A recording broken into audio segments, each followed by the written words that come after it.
163 anni. 163 anni di gloria, 163 anni anche di polemiche, di situazioni ingarbugliate. Stiamo parlando del Corpo della Polizia di Stato. Civico 37 vuol dedicare le sue attenzioni proprio a questi uomini e a queste donne che rischiano la vita tutti i giorni per un pezzo di pane, in condizioni miserevoli, con armi e auto obsolete rispetto A direttamente ai banditi, anche ai più piccoli delinquenti, B rispetto alle altre polizie europee. Ecco, noi vogliamo dedicare Civico 37 proprio a loro. Buona visione.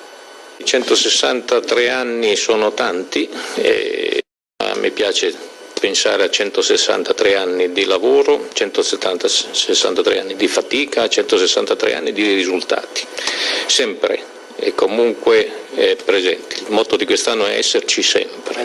Mai come quest'anno è così interessante ed è così stimolante far parte di questa polizia, perché siamo riusciti, nonostante le difficoltà, a mantenere degli standard che per quanto mi riguarda sono di soddisfazione.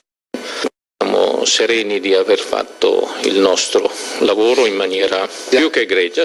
Per quanto riguarda poi anche stamattina il track che si è occupato degli aspetti di internet, e stiamo facendo un lavoro importante, un lavoro che ha girato quasi tutta l'Italia, entrando nelle scuole, facendo pubblicità. A che cosa? All'attenzione verso i problemi che molto spesso vengono affrontati con poca attenzione, mi ripeto, ma purtroppo il termine è quello, vengono affrontati male, in maniera periferica, salvo poi accorgerci di esserci messi nei problemi e nei guai. E quindi questa è l'attenzione che noi cerchiamo di richiedere, che non vuol dire anche lì che qualcuno deve fare il nostro lavoro, ma è meglio se la consapevolezza di quel che si fa consente di evitare di trovarsi male. Poi noi possiamo rimediare, certo, possiamo fare, ma è meglio non arrivare a quel punto. 163esimo anniversario della polizia, il motto esserci sempre. E in effetti 163 anni sono un bel periodo. Noi abbiamo dimostrato con i fatti che dobbiamo esserci sempre, che ci manteniamo sempre avanti, sempre in sintonia con la città nella quale viviamo. Spero che la cittadinanza apprezzi gli sforzi notevoli che noi facciamo in continuazione per cercare sempre di mantenerci in sintonia con tutti. Quest'ora quali sfide vi aspettano adesso? Il periodo è quello che è. C'è crisi, perdura la crisi economica, si faticherà a uscire, quindi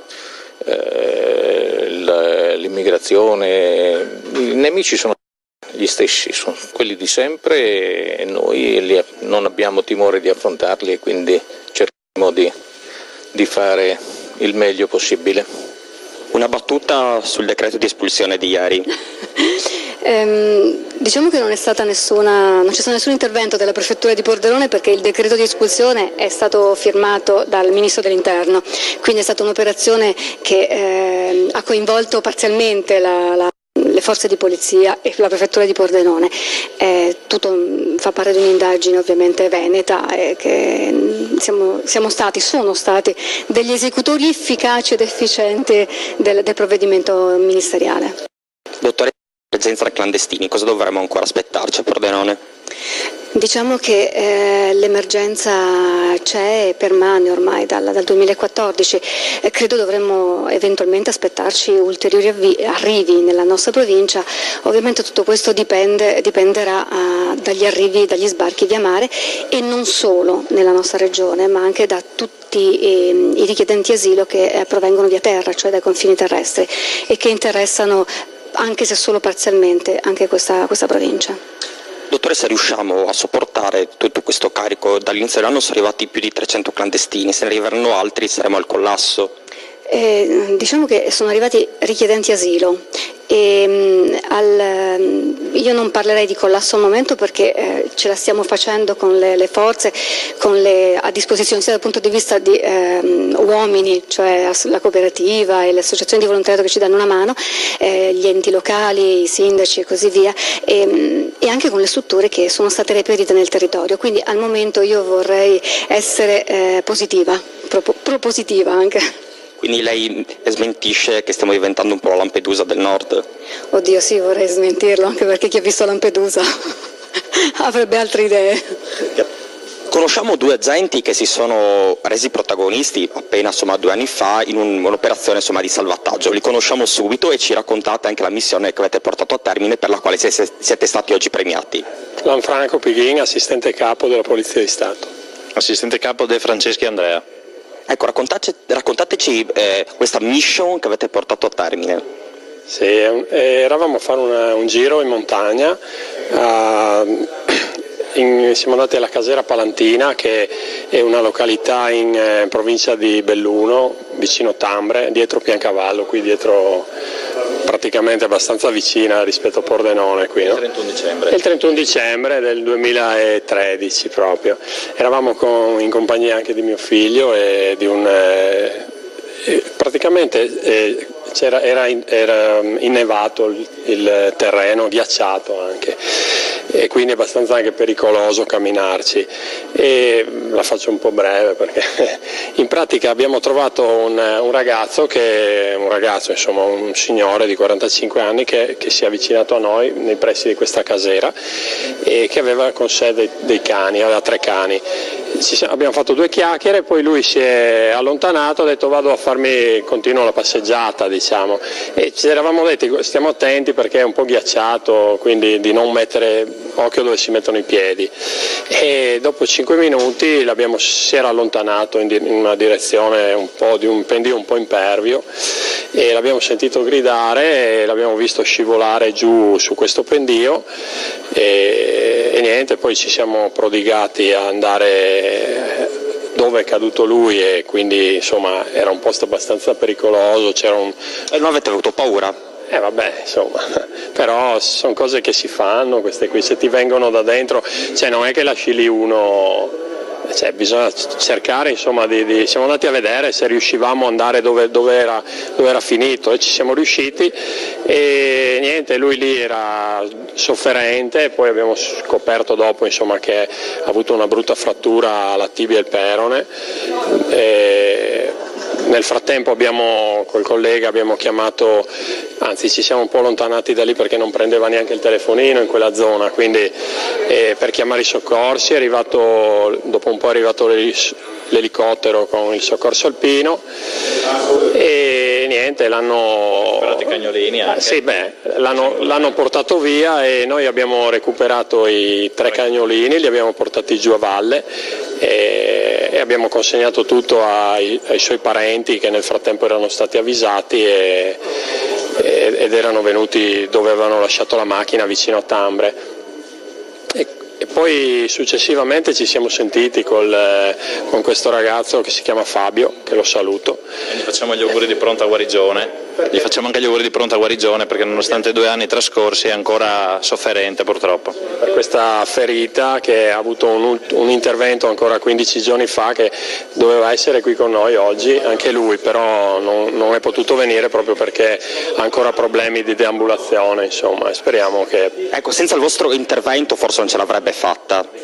Chi lo sa, se non passava nessuno di lì, perché era già tardi, erano forse mezzogiorno, l'una, a quell'ora lì ormai la gente della montagna comincia ad andarsi, poi era l'ultimo dell'anno, non è che c'era tanta gente, tutti stavano andando a festeggiare come anche noi, lui doveva venire a lavorare per fare la sera, io dovevo andare a casa e niente, lui sarebbe rimasto lì, chissà, questo non possiamo saperlo, come sarebbe andata a finire se non c'eravamo noi, insomma. Vederti in divisa, Raffaele, è quasi, diciamo così, un lusso per pochi, ti abbiamo sempre visto, insomma, in borghese, però a parte gli scherzi, anche oggi insomma sei stato premiato per un intervento importante. Ci vuoi raccontare quelle fasi e quei momenti del salvataggio? Beh, guarda, risale al 10 giugno del 2012, mentre mi trovavo aggregato proprio per l'emergenza Africa, così si chiamava, i primi sbarchi, e quindi ero a Crotone, Isola Capo Rizzuto, ed ero libero dal servizio. Quando mi trovavo praticamente nella piscina del nostro hotel in una giornata di riposo, ho sentito delle urla dei bambini, al momento pensavo che stessero giocando, poi invece una terza bambina si tuffava in acqua perché aveva notato che i suoi amichetti, insomma, tra cui una sorella, stava praticamente annegando. Anche questa bambina poi è stata sentita nel corso di questo periodo, sono stati praticamente sentiti tutti e tre per evidenziare il fatto e quindi portarlo in una commissione di premi. E devo dire la verità, la bambina in particolare ha proprio riferito: io sapevo nuotare, mi sono tuffata, poi quando non ce l'ho fatta più praticamente stava per essere tirata dentro anche la terza bambina, e quindi a testimonianza di questo, insomma, mi sono dovuto tuffare. Dico dovuto non tanto per quanto indosso una divisa e quindi il mio lavoro è 24/24, il problema è che io non so nuotare e quindi diciamo che è stato premiato più questo fatto magari che l'episodio, insomma, del salvataggio. Quindi voglio dire, abbiamo riportato a galla le tre bambine, poi là vicino, insomma, c'era il padre, il quale, insomma, oltre a ringraziarmi, ha proceduto a scrivere al Ministero. Sì, Raffaele, però tu, non sapendo nuotare, avresti potuto anche morire. Sì, tant'è che la piscina era olimpionica, quindi era una piscina che era alta più di 1,95 mi pare, credo sia stata, ed era lunga. I bambini sono scivolati proprio nel punto più alto della piscina. Diciamo che la struttura fisica nel tirare su tre bambine di 9 e 7 anni mi ha aiutato, quindi la mia struttura fisica come sportivo mi ha aiutato, questo sì, lo devo. Però in quel momento non pensi a niente, ti butti e cerchi di portare alla risoluzione del problema, insomma. Un'ultimissima battuta, adesso noi ti vediamo è sempre occupato con i sindacati, con l'UGL e altro. Quanto ti manca però l'operatività in polizia? Beh, guarda, io l'ho lasciata nel 2009 la vera operatività, sono stato alla squadra mobile per 12-13 anni, sono stato alle volanti per qualche anno, ti devo dire che mi manca tantissimo, però devo anche dire, come denuncio ogni volta sui giornali, oggi è molto difficile lavorare, sono veramente bravi i colleghi che sulla strada ogni giorno fanno il loro servizio, aspettano il servizio perché non siamo più liberi di lavorare. Noi chiediamo, come ogni volta io dico e denuncio sulla stampa, da voi, sui giornali, dappertutto, lasciateci lavorare, dateci la possibilità di lavorare. Voi vedete dagli scontri in piazza, poi passiamo sempre, quelli carnefici siamo noi, operiamo male, mancano i protocolli di intervento, cosa succede? Succede che diventa uno scontro forza contro forza. Allora, se il poliziotto è più forte in quel momento della persona da fermare, da arrestare, finisce per terra, finisce in ospedale, magari con conseguenze che portano anche alla morte del fermato, tu passi i guai. Questo non è più possibile. Allora chiediamo dei protocolli di intervento, li abbiamo chiesti, li stiamo chiedendo. La prima bozza partorita dal Ministero faceva pietà, faceva paura, ti costringevano a capire dove dovevi colpire col manganello. Noi abbiamo chiesto dei dardi, come UGL Polizia, tra altre cose, in questa intervista lo dico, abbiamo chiesto persino dei dardi narcotizzanti durante le manifestazioni. Abbiamo scritto e, come ultimamente ho denunciato e scritto, abbiamo scritto alla Camera e al Senato, al Presidente Camera e Senato, perché introduca nel nostro ordinamento giuridico anche il delitto di terrorismo di piazza, che deve così chiunque cagiona o provoca alla Polizia di Stato, alle forze dell'ordine, incidenti fisici, deve essere arrestato immediatamente, secondo l'articolo 613, abbiamo inserito 2 articoli, anche in differita, cioè anche entro le 36 ore, quando una volta identificati con dei video, per non creare problemi all'ordine pubblico, possiamo arrestarli, come si dice, in differita entro le 36 ore.